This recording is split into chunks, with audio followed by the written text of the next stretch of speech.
कि सेवा देश और कौम दी बड़ी औखी गल्लां करनियां बड़ियां सुखलियां ने। जिन्हां इस सेवा विच पैर पाया उन्हां लखां मुसीबतां झलियां ने।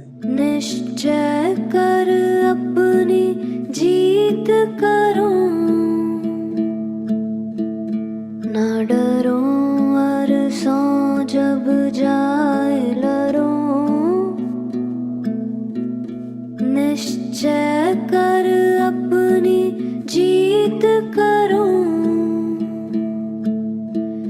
निश्चय कर अपनी जीत करो। मोदी नगर विखे निष्काम सेवक जत्थे की बहुत ही मेहनत मुशक्क़त के बाद आज के इस कीर्तन दरबार में जुग जुग अटल साहिब श्री गुरु ग्रंथ साहिब के हजूर साजी निवाजी गुरु रूप परम सत्कार योग साध संगत जियो। वाहिगुरु जी का खालसा, वाहिगुरु जी की फतेह। मेरे साथ मंच पर उपस्थित बहुत ही जुझारू एक टीम खड़ी है। जसमीत जी, मनदीप जी, जसप्रीत जी, जस्सा जी, जग्गी साहब और हम सब आपके सामने बहुत छोटे हैं, क्योंकि साहिब श्री गुरु गोविंद सिंह जी ने कहा था कि जिसने मेरे दर्शन करने हों वो संगत के दर्शन कर ले। संगत महान है, संगत बड़ी है, हम बहुत छोटे हैं। और श्री गुरु ग्रंथ साहिब जहाँ खुद विराजमान हो उससे बड़ी कोई ताकत नहीं है दुनिया में। मुझे बहुत खुशी है कि मैं सेकंड टाइम आया हूँ। एक ऐसा काम, महान कीर्तन समागम और निष्काम संयुक्त देह अरोगता अरदास, ये पहली बार सुना। अपने लिए, अपने परिवार के लिए तो सारे अरदास करते हैं, उन रोगियों के लिए अरदास करना, उन दुखियों के लिए अरदास करना, ये तो वो जो एक गीत है कि अपने लिए जिए तो क्या जिए, तू जिए दिल जमाने के लिए, प्रत्यक्ष है। ये बख्शिश हमारी कौम को है, ये बख्शिश गुरु महाराज ने सेवा बख्शी। मुझे याद है जब कोविड के बहुत भयानक दिन चल रहे थे तो मुझे एक व्यक्ति का फोन आया कि शंटी जी यार, सनातन के अनुसार तो आप बहुत अच्छा काम कर रहे हैं शमशान घाट में, इसी अल्फाज में कहा उन्होंने, पर आप तो ग्रेवयार्ड में भी जा रहे हैं, कब्रिस्तान में भी जा रहे हैं। मैंने कहा ये हमें विरासत में मिला है। कहते क्या मतलब? मैंने कहा बचपन से सुनते आए हैं कि गुरु साहब को शिकायत लगाने गए थे लोग, सेवादार, कि भाई कन्हैया जी दुश्मनों को भी पानी पिला रहे हैं और मलहम पट्टी कर रहे हैं। तो जब भाई कन्हैया जी को बुला के पूछा था गुरु साहब ने, तो उन्होंने बहुत अच्छा जवाब दिया था कि जब मैं सेवा करता हूँ तो मुझे वो कोई मजहब का या किसी दुश्मन का नहीं दिखता है, मुझे वो दुखी दिखता है, मुझे वो रोगी दिखता है, मुझे वो प्यासा दिखता है। इसी तरीके से शहीद भगत सिंह सेवा दल ने जो सेवा करी, या निष्काम सेवक जत्था मोदी नगर ने जो सेवा की, इसके बीच में कोई धर्म आड़े नहीं आता है, क्योंकि मानवता है। मैं भी स्टॉल को देख के आया हूं आने से पहले। देखने को वो चीजें बहुत छोटी हैं, लेकिन वो चीजें लोग जब मांगने आते हैं ना, एक वो व्यक्ति जिसकी कोई आमदन का जरिया नहीं है, पेंशन मिलती नहीं है, बुजुर्ग है, उसे एक स्टिक चाहिए हो, वो भी 200-400 रुपए से कम क्या आती होगी, या कोई किसी घर में पेशेंट है उसे बेड चाहिए हो। अच्छा, बेड कोई सारी जिंदगी के लिए तो चाहिए नहीं होता, हफ्ते 15 दिन के लिए, महीने के लिए, उसको खरीदेगा तो हजारों रुपए का आएगा। उस समय ये सेवा करते हैं। मैं समझता हूँ ये बहुत महान काम है। कंसंट्रेटर देना, ऑक्सीजन सिलेंडर देना, व्हील चेयर देना, ये बहुत बड़ी बड़ी बातें हैं, देखने में छोटी लग रही हैं वो, लेकिन पार्ट ऑफ द लाइफ है वो, और वो सेवा इनको बख्शी गुरु साहब ने। और सबसे बड़ी बात, मेरी कई जगह बात हुई यहाँ पे, मोदी नगर में मेरे बहुत जानकार रहते हैं, मेरठ में, गाजियाबाद में, हमारी अपनी टीम भी हैं, कि कभी भी इन्होंने किसी से जाके इन कामों के लिए पैसा वैसा नहीं मांगा। नहीं तो लोग कहते हैं ना कि संस्था बना लेती है जी, पैसे इकट्ठे कर रहे होंगे। ये जस्सा साहब खड़े हैं, जग्गी जी खड़े हैं, ऐसे लोग इनके साथ जुड़े हुए हैं। मैं तो ये भी कहूँगा कि और लोग भी सामने आएँ डट के, क्योंकि इतना बड़ा काम ये कर रहे हैं, इसके लिए सब कुछ चाहिए, सामान भी चाहिए, पैसा भी चाहिए, जगह भी चाहिए। अब ये किसी से मांगेंगे तो लगेगा शायद इसलिए पैसे इकट्ठे कर रहे हैं, क्योंकि मैंने जब 27 साल पहले शहीद भगत सिंह सेवा दल निष्काम सेवा डेड बॉडी की शुरू की थी, तो मुझे भी बातें सुननी पड़ी थी। किसी ने कहा पॉलिटिक्स कर रहे हैं, किसी ने कहा पैसे वैसे इकट्ठे करेंगे। उस समय मुझे करतार सिंह सराभा जी का एक शेर याद आया। करतार सिंह सराभा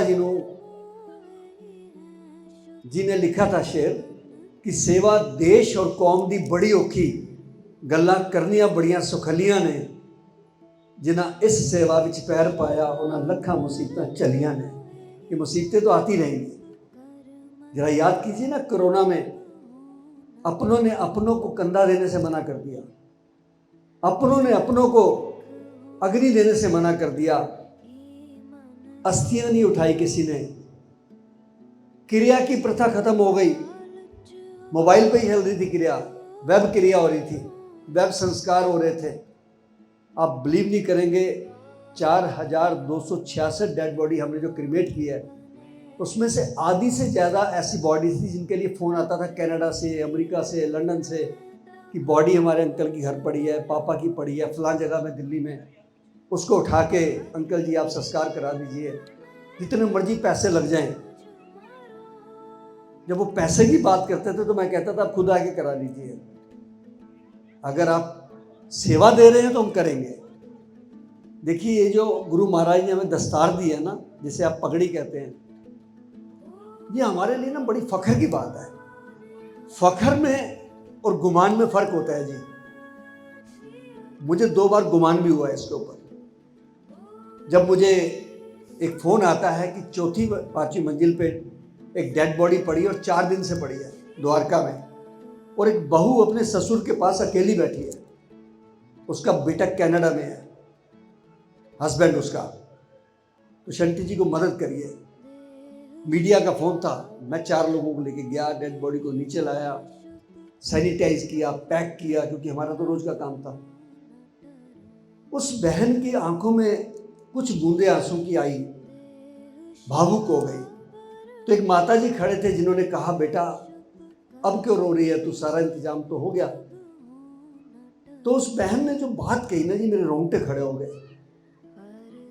कहने लगी, माता जी ये आंसू पापा के जाने के नहीं है, वो तो सूख चुके हैं रो रो के, ये जज्बात के आंसू हैं, भावुकता के आंसू हैं कि 4 दिन से राष्ट्रीय राजधानी दिल्ली में, जहां हमारे पापा की लाश पड़ी है घर के अंदर, मैंने कोई डिपार्टमेंट नहीं छोड़ा जहां फ़ोन ना किया हो। ये आंसू इस बात के हैं कि जहां सारी सरकार फेल हो गई, एक सरदार मेरे काम आ गया। ये बात सुन के मेरे रोंगटे खड़े हो गए। ये सेवा हमको बख्शी है गुरु महाराज ने। और दूसरी बार मुझे कब फिर फख्र हुआ, जब माननीय प्रधानमंत्री जी ने मेरा नाम रिकमेंड करके राष्ट्रपति अवार्ड के लिए भेजा, पद्मश्री के लिए, और मैं जब दीवाने खास में पद्मश्री अवार्ड लेने गया, 145 करोड़ की आबादी में 102 नाम, उसमें अकेला मैं पगड़ी वाला दस्तार वाला बैठा था। उस समय मुझे फख्र महसूस हुआ कि गुरु तेग बहादुर साहब, आपने हमको ये सेवा बख्शी, आपने हमको मान बख्शा। मुझे मीडिया ने पूछा कि शंटी जी आपको कैसा लग रहा है अवार्ड मिला? तो मैंने कहा जी ये अवार्ड शंटी को नहीं मिला, यह अवार्ड मेरे कार्यकर्ताओं को मिला है, मेरे ड्राइवरों को मिला है, मेरे शमशान घाट पे सेवा करने वाले कर्मियों को मिला है, मेरे बच्चों को मिला है। मेरा बेटा लंदन से पढ़ के आया था, मेरे साथ लाशें उठा रहा था। तो ये अवार्ड नहीं है, ये जिम्मेदारी है, और भी आगे करेंगे। और अब जैसे दिल्ली में बाढ़ आई थी, हिमाचल में आई थी, उत्तराखंड में आई थी, करा हमने जाके। तो कुल मिला के आज का जो कार्यक्रम इन्होंने रखा है, ऐसे कार्यक्रम होते रहने चाहिए। और मैं एक बात बड़ी कहने जा रहा हूँ कि जो काम पंजाब में होना चाहिए उससे बड़ा काम ये यहाँ पे कर रहे हैं। पंजाब हमारी मातृभूमि है, पंजाब हमारा पिछोकड़ है। जैसे कोई लड़की कहती है ना कि मेरे जो पेके हैं, मायके हैं, और मायकों पर बड़ा गुमान होता है लोगों को, लेकिन उन मायके में, उस पंजाब में नशा ही नशा बढ़ता जा रहा है। या तो वहाँ के बच्चे बाहर चले गए हैं, या नशे करते हैं, या फिर वहाँ धर्म परिवर्तन हो रहा है। 3 काम हो रहे हैं। लेकिन मुझे खुशी है इस बात की कि उत्तर प्रदेश में, जिसको आजकल तो कहते हैं कि योगी जी ने बहुत कमाल का बना दिया है प्रशासन को, उसमें मोदी नगर में इस जत्थे ने जो काम करके दिखाया है, इनकी पूरी टीम ने, उसमें महिलाएं भी हैं, बहनें, बुजुर्ग, नौजवान साथी, बच्चे सब लगे हुए हैं। मैं समझता हूँ ऐसी टीम नहीं मिल सकती है। असल में काम ये कर रहे हैं, ये कौम का काम नहीं कर रहे हैं, ये कर्म का काम कर रहे हैं, ये मानवता का काम कर रहे हैं, निष्काम कर रहे हैं। इसलिए मैं बधाई देता हूँ अपनी तरफ से, शहीद भगत सिंह सेवा दल की तरफ से।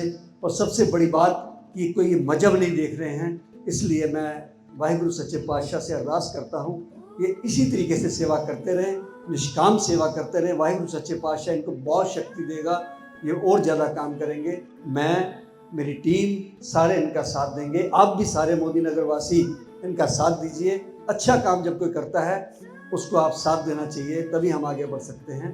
मैं एक बार फिर बधाई देता हूँ। मेरे से कोई बात कहते हुए गलती हो गई हो तो मैं उसके लिए क्षमा चाहता हूँ।